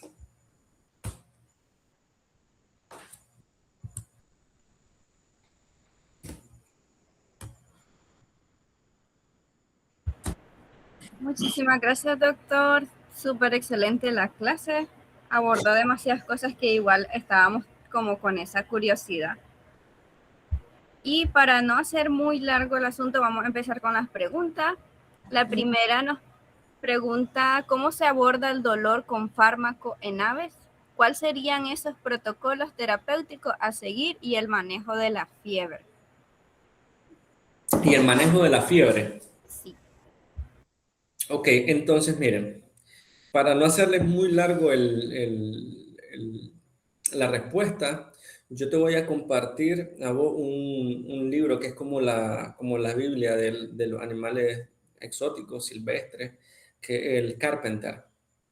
Entonces ahí están todas las indicaciones, porque no se puede abordar, por ejemplo, a un ave dentro de este grupo de citáceas como un general, ¿no? Como un todo.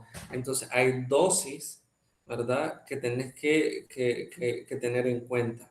Por ejemplo, en aves de origen africano, en aves del trópico, en aves del trópico suramericana, norteamericana. Hay muchas variantes que podría. Entonces, uno en el Carpenter, uno dice, ok, manejo del dolor, tal cosa.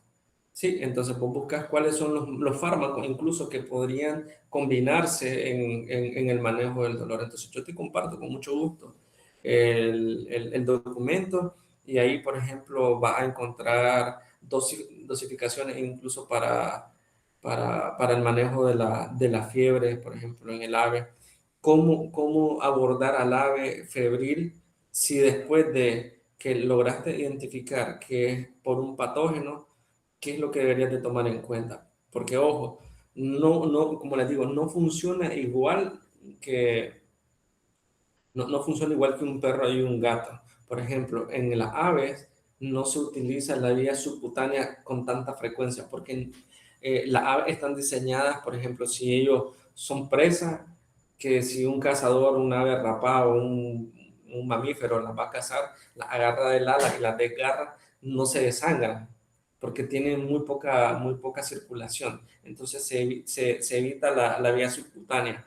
No es que no se pueda utilizar, pero se evita la vía subcutánea. Entonces, por ejemplo, si ustedes, tal vez la pregunta no me la han hecho, pero ¿cómo se maneja la fluidoterapia en aves? Bueno, va a ser intraóseo, va a ser intravenoso y podría utilizar la vía intraperitoneal.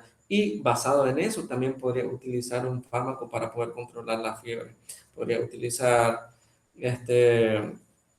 por ejemplo, dipirona en algunos de ellos y va a utilizar la vía intraósea o va a utilizar la vía endovenosa. Entonces, si va a utilizar la vía endovenosa, va a tener una dosis. Si va a utilizar la vía intraósea, también te va a tener otra dosificación. ¿Entendido? Entonces, yo les comparto el Carpenter con mucho gusto. Muy bien, la siguiente pregunta dice, mucho gusto, en países donde todavía es común observar la venta informal de citacida en mercados locales, ¿cuáles considera que son las principales debilidades en la regulación y fiscalización? ¿Y qué papel debería asumir el médico veterinario dentro de ese marco legal y ético? Ok, perfecto. Muy buena pregunta. Bueno, lo que pasa es que ya eso está normado, o sea, hay leyes internacionales sobre el tráfico de aves y el resto de las especies. Eso está regulado dentro de un documento que se llama CITES. Entonces, la CITES te dice, por ejemplo, cuáles son los permisos si vos vas a hacer un centro de reproducción, ¿sí? Vos vas a tener un permiso si son un centro de rehabilitación. Eso está normado. Pero lo que está fuera de la norma, ¿verdad? Es que, por ejemplo, ¿quién tiene el poder legal para hacer un decomiso, por ejemplo?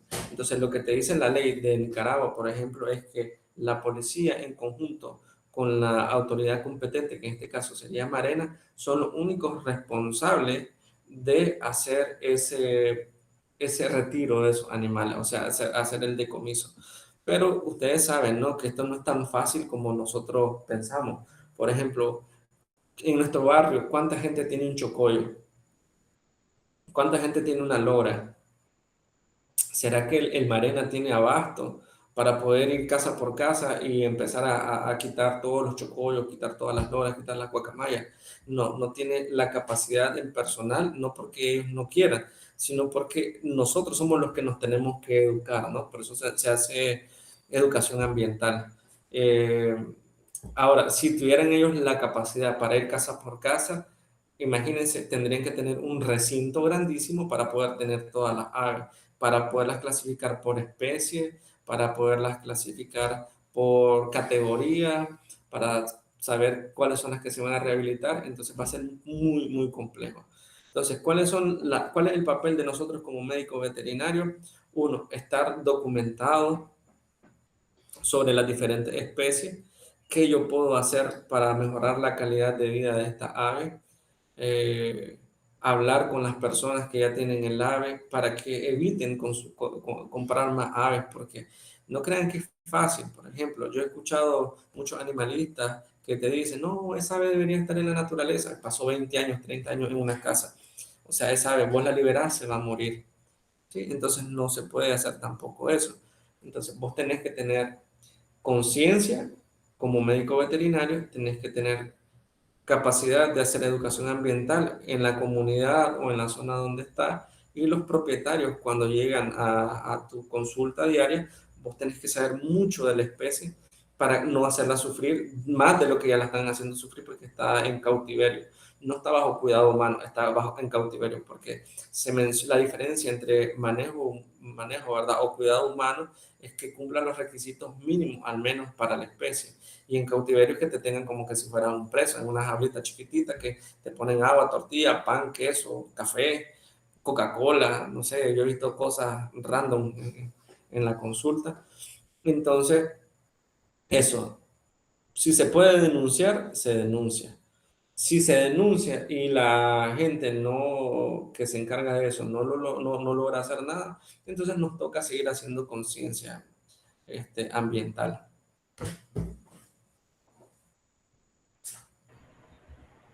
La siguiente pregunta es, ¿el tratamiento para la retención de huevo es solamente quirúrgico?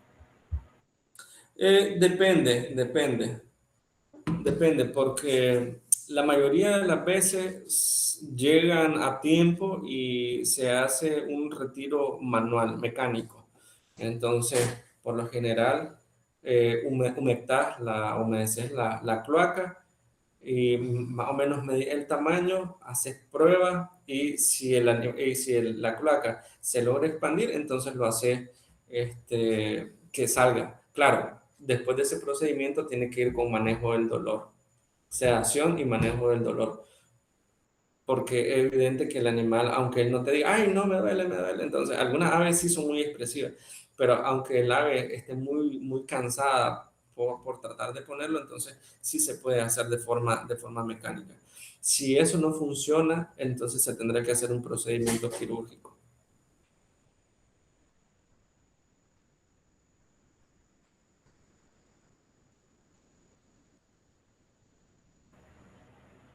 Bueno, preguntan sobre protocolos anestésicos, pero eso ya sería igual con el libro.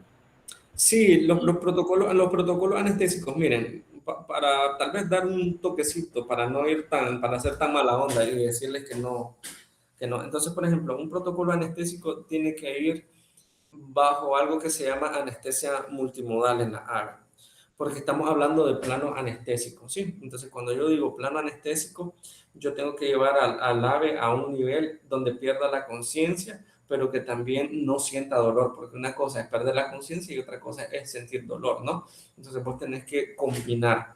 Y entonces podrías utilizar fármacos combinados por la vía IV. Ahí es muy poco la vía intraósea para ese tipo de fármacos. O podrías llegar a inducir, por ejemplo, por la vía intranasal, que eso normalmente no lo hacen en los perros, ¿no? No lo hacen en un gato. O utilizar la vía intranasal para poder inducir a un paciente. Por ejemplo, podrías utilizar midazolam. No voy a hablar de dosis porque tampoco es para que ustedes empiecen a atravesar y empiezan a dormir las aves, pero sí se puede utilizar una inducción con midazolam.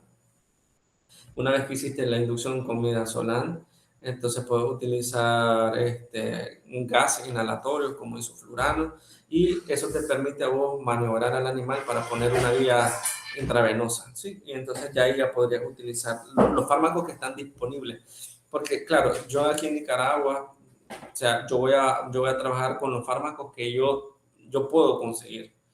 ¿Y quién te va a decir cómo usarlo? El carpenter, ¿entendido? Entonces, pero sí vas a manejar. Por ejemplo, yo en alguna vez he utilizado Soletil, en otra vez he utilizado Midazolam, dependiendo del procedimiento, pero siempre con el manejo del dolor, ¿sí? Entonces siempre van combinados. La siguiente pregunta dice, ¿cómo se puede tratar fracturas que sanaron de forma inadecuada? Ok, entonces las fracturas que sanaron o que soldaron o que hicieron un callo óseo de forma inadecuada, no hay pues mucho que hacer porque volver a hacer una refractura y reacomodar el miembro sería muy doloroso y muy innecesario para el ave. Y recuerden que una de las características que nosotros debemos de ver en la ética profesional, la ética del médico veterinario los parámetros de bienestar animal es no hacer que el animal sufra innecesariamente o que tenga un dolor innecesario. Ahora, si ese dolor o esa incomodidad porque la fractura está como impidiendo, ¿no? Que el animal se alimente bien o que cumpla sus necesidades adecuadamente, entonces tendrás que decidir a veces un poquito más drástico. En algunas ocasiones tendrás que amputar. Pero ¿quién te va a decir qué procedimiento vas a hacer? Pues tu exploración clínica más los exámenes complementarios, una radiografía y ver el comportamiento del ave. A veces no es el ave como tal, ¿verdad? Sino que también tiene que ver con el recinto. Porque si el recinto no cumple las características para que el ave cumpla su función más o menos normales, entonces podrías más bien deteriorarla.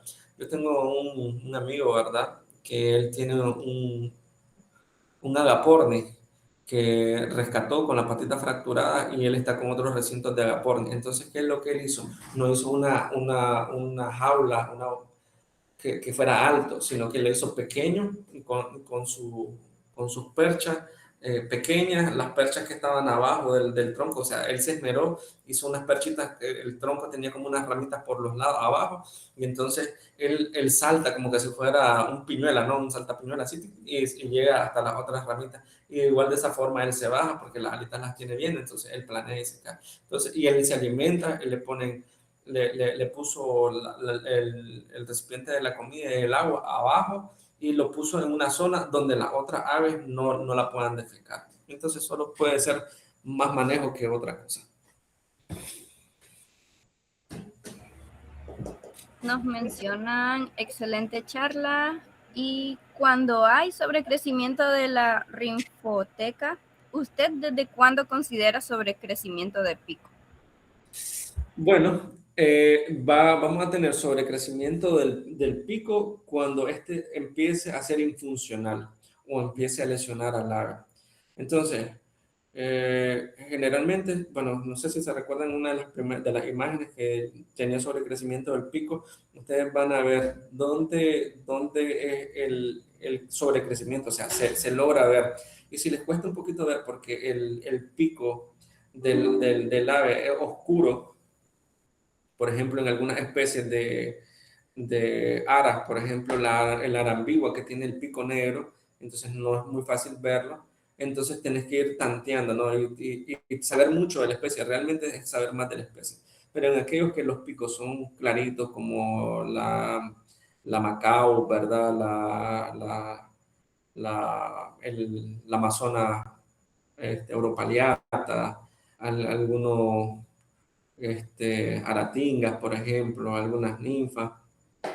Entonces puedes tener sobrecrecimiento. Ojo, ¿verdad? Aprovechando que me hicieron esa pregunta, siempre que vos vayas a hacer un recorte del pico, tenés que hacerlo bajo sedación y tenés que hacer manejo del dolor. Ahora, si el animal tiene un buen manejo, entonces, y solo es un recorte suavecito, ¿verdad? Como muy suave, entonces podría solo manejarlo con algo del dolor. posterior al procedimiento, pero por lo general necesitan sedación al menos y después manejo del dolor. Muy bien. Yo tengo una pregunta respecto a la muda y lo que mencionó sobre la pica. ¿Cómo podríamos diferenciar bien si está en un proceso de muda o es pica? Ok, van a saber, la diferencia es que la muda va a cubrir varios sectores del cuerpo del ave donde él no llega a quitárselo, ¿no? A quitarse la pluma con picaje. Y normalmente es picaje cuando ella tiene, o sea, queda sin pluma, zonas donde sí tiene acceso. Por lo general, esa es como la norma. Pero hay cosas de cosas, porque por ejemplo, podrías tener a otra ave en el recinto y le hace picaje al otra ave. Entonces empiezan a hacerle, como decimos nosotros, piojitos y empiezan a sacar la pluma. Entonces podría ser picaje. Ahora, otra característica que tiene la muda es que ellos hacen muy rápido el rebrote, o sea, hacen el cambio y ustedes van a ver los penachos donde viene la pluma nueva saliendo. Entonces eso podría ser una muda. Nos preguntan con qué se realiza el recorte del pico. Ok, se hace con un drill, no se hace con corta uñas, no se hace con una pinza para cortar uñas de perro, se hace con un drill. Porque si ustedes hacen recorte con una pinza, con un corta uña, entonces podrían fracturar el pico, ¿sí? Y entonces no se hace. Y un ave con una fractura de pico, prótesis. O tendrías que hacer un procedimiento quirúrgico ahí más o menos complejo y barato no va a ser. Preguntan qué tipo de tratamiento se utiliza en el caso de ácaros y piojos. Ok, perfecto. Sí, hay protocolos muy fáciles de manejar y hay protocolos más complejos de utilizar. Por lo general, el más barato sería utilizar polvo o talcos, ¿no? Que tienen acción repelente, pero también que tienen acción de contacto para matar el ácaro. Por ejemplo, ustedes podrían utilizar un piofil, etcétera, ¿verdad? Podrían utilizar un aerosol para poderlos controlar. Solo que cuando ustedes vayan a utilizar aerosol, hay que tener mucho cuidado de que ellas no respiren el aerosol porque podrían llegar a tener una congestión pulmonar. Y si vas a utilizar el talco, recordar de que cuando pones el talco, tenés que soltarla para que ellas se sacudan y como el talco es de contacto, inmediatamente empiezan a morir o a caerse los piojos o los ácaros. Pero también podría ser un poquito más complejo. Por ejemplo, nosotros estamos haciendo estudios ahorita del uso de Bravecto Plus en la ave. Entonces ya estamos utilizando. Claro, estos documentos, esta información que se da, ustedes saben cómo son los estudios, después de algunas validaciones, entonces ya los podemos compartir, pero por el momento estamos haciendo una evaluación de aves con Bravecto Plus, que es el Bravecto pipeta, y se hacen algunas evaluaciones hepáticas, se hacen algunas evaluaciones en sangre para ver que todo esté marchando bien. Por eso le digo que puede ir desde lo más sencillo a lo más complejo. Y otra cosa que es muy fácil manejarlo, ¿verdad? En citasias no tanto, ¿verdad? Por eso no hablé de comprimidos de ivermectina, porque no es lo mismo darle un comprimido de ivermectina a un pollo o a un pato que a una citasia, porque te arranca el dedo. Entonces, es muy barato la ivermectina, pero no es muy práctico en los citácidos. Porque en ese caso, de hecho, iba a preguntar también sobre los baños, con qué se pueden hacer en esos casos de ectoparásitos.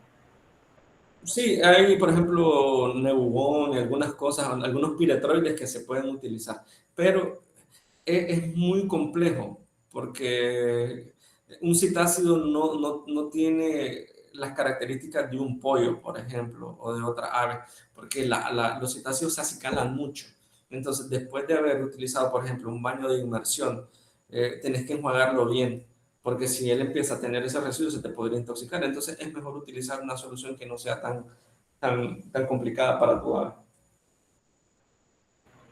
Bien, mencionan que en su experiencia, ¿cómo recomendaría hacer el cambio de dieta, por ejemplo, cuando están acostumbrados solo a comer girasol?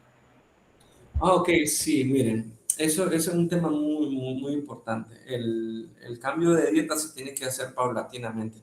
Si ustedes hacen el corte de una vez de las semillas de girasol a una dieta saludable, ¿verdad? Porque voy a hablar de saludable. A veces nosotros pensamos que es saludable, pero si ustedes manejan bien la especie, entonces ahora sí podría ser más adecuada, ¿no? Al ave.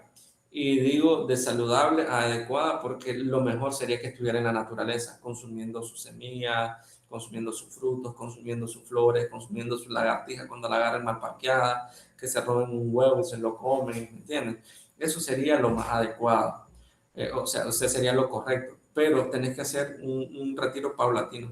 Por ejemplo, si va a, por ejemplo, en lo personal, más o menos para poder retirar la semilla de girasol y que la semilla de girasol solo sea un premio, podrían pasar de entre 3 hasta 5 meses. O sea, es mucho tiempo, porque la medicina de las aves es muy lenta.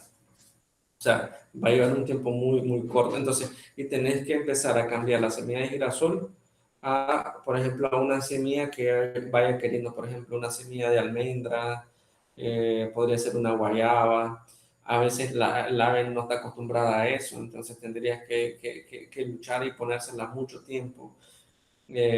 Tal vez tendrías que inducir un poquito el ayuno para que el ave tenga hambre y se la pueda consumir, pero a veces es muy difícil. Por ejemplo, un ave que está acostumbrada a que su viejita le dé pan con café en la mañana, imagínense cómo le quita el pan con café a una lora. Si uno que es humano no puede quitarse la costumbre de tomar su cafecito con su pan, entonces un ave que no tiene esa conciencia, ¿verdad? Como nosotros, entonces va a ser más difícil.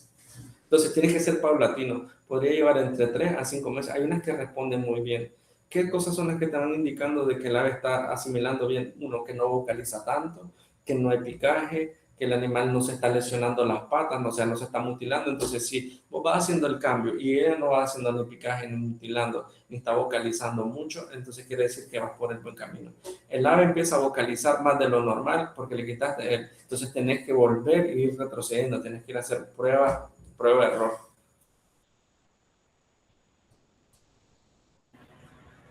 Muy bien, yo tengo una última pregunta. Me gustaría como saber algo, unos aspectos generales a tener especial atención sobre, digamos, peligros tanto en la alimentación o en fármaco o algo que tengamos en cuenta de que tengamos que tener control con la ave. No sé si me expliqué bien. Sí, sí, claro. Bueno, primero las sobredosificaciones hay que tenerlas con mucho cuidado. Creo que a pesar de que en lo particular ya tengo muchos años trabajando con aves, ni sé cuántos años tengo, ¿verdad? Pero yo sé que tengo más o menos ahí. Este, uno siempre tiene que actualizarse, siempre tiene que buscar el manual, tiene que revisar. Entonces, siempre hay que tener cuidado con la sobredosificación. Lo otro que creo yo que es muy importante para la medicina de la ave y enfocado a la dosificación tiene que ver mucho con la vía que estás utilizando. A veces vos pones una vía intraósea y no está intraósea, o sea, tenés que tener experiencia, entonces tenés que practicar mucho en cadáveres, en un pollo, en una gallina que se murió, compras pollo en la venta y empezás a hacer la vía intraósea. Eso es lo que yo les recomiendo, porque podría ser que administras supuestamente en la vía intraósea y quede músculo y entonces va a necrosar o quemar el tejido, entonces vas a tener un problema. Como les decía, las vías subcutáneas no se utilizan, si la vas a usar, tenés que saber por qué la vas a usar y cuáles son los riesgos de usarla. La otra complicación en un ave sería las vías orales o los sondajes orales, ¿verdad? Entonces, que cuando le metas la sonda no rompas el buche, por ejemplo.